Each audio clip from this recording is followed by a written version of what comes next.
passo a degustar a arte da Elza assistindo aos filmes da Elza. Elza Mazzaropi, tinha aquelas coisas incríveis que... Eu até falei com você, aquelas sainhas rodadas de... Aquelas... tipo umas correntinhas, uns babadinhos e tal. E ela dançava, tem uma imagem que nunca mais saiu da minha cabeça, de um filme que ela canta na porta de um barraco e tal. Cabelo baixinho, aquela mulher linda, exuberante, aquela coisa forte. E eu sempre fui notívago. Tinha que acordar muito cedo, mas sempre fui notívago. E ele é adolescente, 13 anos, 12 anos, acho que isso, talvez menos um pouco. Eu ficava a madrugada acordado pra ver se ia passar a Elza Soares. Olha que legal. Olha que loucura. E passava direto na Globo. Eu não sei se passa mais, acho que agora não mais. Corujão. Passar o Corujão tinha... Eu lembro que eu vi um filme que eu amava, que era aquele que o Erasmo, que eles fingem que são gays pra ter um salão. Não vi esse, cara. Pô, esse é uma maravilha, assim, porque passava muito, né? Era tipo Sessão Coruja, né? Sessão Coruja. A Elza passava direto, né? Direto. E aí eu ficava ansioso. Era um acontecimento pra mim. A gente não tinha acesso ao streaming como é hoje em dia. Não tinha essa facilidade. Pra você assistir um filme ou assistir alguém, ou você ia ao cinema, então você esperava passar na programação. Era o que você tinha. Todo dia tem a hora da Sessão Coruja. Exatamente. Cazuza, grande Cazuza. Inclusive foi um dos grandes amigos dela e não sei se você sabe disso, mas ele fez Exagerado pra ela. Olha, eu não sabia ele chamou ela pra disso. gravar, fazendo um parênteses, ele chamou ela pra gravar, na hora que ela chegou, falou, ei, vem, cadê minha música que você falou que fez pra mim? Ele falou assim, eu fiz, mas eu gostei tanto que eu vou gravar. Era Exagerada. Que loucura. Que lindo, cara, eu não sabia disso. Lindo, né? As pessoas sabem disso? Porque algumas eu sou pessoas muito fã sabem. do Cazuza e nunca li sobre isso. O Jorge Israel, um amigo querido, esse dia a gente tava falando sobre isso, e falou, Pedro, o dia que Cazuza me contou isso, eu falei, você tá mentindo pra mim. Aí eu falei, não, Jorge, é isso mesmo, a Elza já tinha me contado. Ele falou, cara, o Cazuza me contou, eu queria saber do lado da Elza. Eu falei, é verdade, ela contava isso aí. Exagerada era ela. Jogada a seus pés, eu sou mesmo exagerado. Cara. E você ficava esperando, todo dia olhava ali a Sessão Coruja pra ver se tava rolando a Elza. Tava assistindo pra ver se rolava a Elza. Eu sabia que era uma cantora, mas eu no meu imaginário ali, muito novo, eu pensava que era uma atriz mesmo, né? E não tinha esse acesso, é o que eu tô te falando. Cara, eu fui... É muito louco isso, né? Mas eu fui ter acesso à internet de escada pela primeira vez aos 19 anos. Acesso à internet de escada. Então não tinha essa coisa, 12, 13 anos, não tinha como você pesquisar nada. Eu também, cara. Primeira vez que veio... Nossa, eu escuto aquele barulho até hoje na minha cabeça. Ele era um horror. E caía e tal. E aí eu conheci Elza daquele jeito. E eu cresci com essa Elza. Um belo dia... Mãe, né? Mãe sempre fica olhando a espreita pra ver o que o filho tá fazendo ali, madrugada, aquela coisa toda.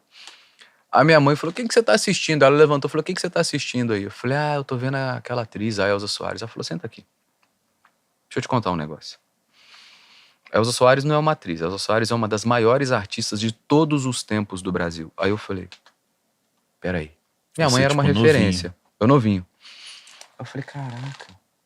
Mas como ela sabe disso? Pensava, né? Como ela sabe dessa história? Pedro, essa mulher cantando, ela é um absurdo. E aí minha mãe me deu o prisma dela. Essa mulher sofreu racismo. Eu não sei se no momento que minha mãe falou comigo, talvez tivesse Garrincha ali, ou depois já tinha passado Garrincha. Mas ela falou de machismo, de racismo, de tudo, toda sorte de tristezas que ela poderia passar. E a minha mãe falou, olha, mas eu não tô te contando isso pra você olhar por esse prisma, não. Eu tô te contando isso porque é muito bonito o jeito que você olha pra ela. É bonito o jeito que você fala dela. Então eu tô te contando que ela é muito maior do que você imagina. Beleza, Clemente. Eu cresci com isso. E não tinha essa oportunidade de pesquisar muito, não. Não tinha como dar um Google, né? Tinha como dar um Google. Tinha como dar um Google. E aí, a minha história mesmo ali era... Eu adorava Ney Matogrosso, Secos e Molhados, porque eram as fitas que eu tinha em casa. Então não tinha fita da Elza. Os vinis que minha mãe tinha eram vinis de outros artistas. O que rolava na tua casa? Cara, minha mãe sempre escutou muita música boa. Muita música nacional, internacional. Que na minha casa era Bethânia, Gal. A Gal, cara, minha mãe tinha um disco da Gal, que era uma... Simone pra caramba. Simone, minha mãe tinha Ney todos. pra caramba. Mas Elza, a gente não tinha Elza. E isso passa muito por esse racismo estrutural que ela sofreu a vida inteira, que eu só fui entender depois ao trabalhar com ela. Por que a gente não tinha acesso às coisas de Elza, né? Uma mulher que foi ter a primeira festa de lançamento de disco na minha gestão em 2018. Com 122 discos lançados. Nossa. Isso não pode ser normal, né? Como ela mesma contou, que as gravadoras que ela passou na época diziam que nos bastidores, né, que não se fazia festa para lançar disco de preto. Era isso que ela escutava. E aí ela me contou isso um dia e ela criou um trauma. Ela não gostava de falar sobre lançamento de disco, festa de lançamento. E aí eu falei, me deixa quebrar isso aí, me deixa te dar uma festa de lançamento digna. E a gente fez com pompa e circunstância no apartamento dela, um apartamento incrível, beira-mar ali em Copacabana, posto 4, convidados e imprensa, e ela, cara, nossa, radiante, vendo aquilo tudo. Coisa maravilhosa. E aí eu cresci com essa Elza Soares no imaginário. De repente, a Elza começa a ficar mais forte pra mim, aí já adulto, adolescente adulto, a Elza começa a ficar mais forte pra mim, porque eu via escutar muito sobre show da Elza no Mercado das Borboletas, em Belo Horizonte. Show da Elza no Festival de Jazz da Savassi. Mas era um... Hoje em dia, falando dessa forma, naquele tempo eu não tinha essa noção, mas era uma gestão independente, quase que underground, assim, sabe? Era quase artesanal. Quase né? artesanal.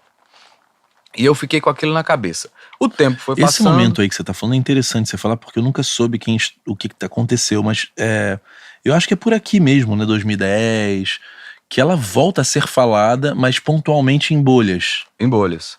Em bolhas, né? Exatamente. Eu acho que quando ela grava Do Cox Até o Pescoço, que ela vem com a carne, aí o disco é indicado ao Grammy. Tem a questão do Marcos Preto, começa, né, tem a turma ali que começa... o Ale Siqueira, Carlinhos Brown, não vou lembrar todos. O Marcos Preto tá nessa história também? Não, o Marcos não de tá curadoria?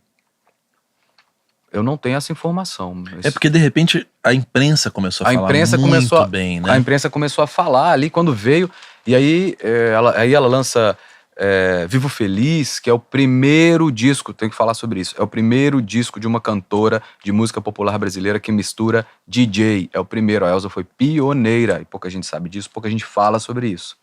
Quando ela traz o Jolie é o produtor, um DJ, e ela faz aquele disco, então ela começou a rodar nessa cena underground, nesses lugares, mas a toda sorte, sabe, Clemente? A toda sorte. Esse hype foi meio que aconteceu, mas não teve um planejamento para isso acontecer. Não teve, assim. É o talento dela mesmo sendo aos pouquinhos descoberto por quem era mais jovem. Né? Exatamente. E como ela falava comigo, Pedro, ali era eu tentando sobreviver. Ali era eu tentando pagar meu aluguel e comprar comida. Era isso que eu tinha. Não tinha outra coisa.